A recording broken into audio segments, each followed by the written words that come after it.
जय जगन्नाथ। 22 पाहाच चढ़ी जगन्नाथ को दर्शन कले जीवन पापमुक्त होता है। से पुंपे डाकिला बेले आम पितृपुरुष को कही था गंगा जा गया जा स्त्री पुरुषोत्तम जाई 22 पाहाचरे गड़ गड़ौ था। कारण 22 पाहाच अतिक्रम कले आम मुक्ति आड़ को जाऊ, मोक्ष आड़ को जाऊ। यही अतिक्रम करवा केवल चलिकी जीवा नुह, यार बहुत गूढ़ रहस्य रही। प्रथम आम जाना 22 पाहाच कौटी अच्छी। आम जहाँ 22 पाहाच कही चढ़ुचु एक्चुअल से 18टी पाहाच अच्छी। आउ 2टी पाहाच आनंद बजार रे आ शेष 2टी रोषशाला रे, एमती मिसिकी 22 पाहाच। एकाठी 22टा पाहाच नाही, एकाठी 18टा पाहाच अच्छी।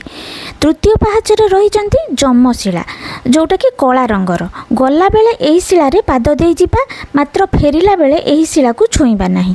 यार गोटे सुंदर कहानी रही। समस्ते 22 पाहाच दे जगन्नाथ को दर्शन करी पापमुक्त हो गले। जमराजा निज कर्तव्य करिपारिले नाही। से जगन्नाथ को कहिले ए विषय रे।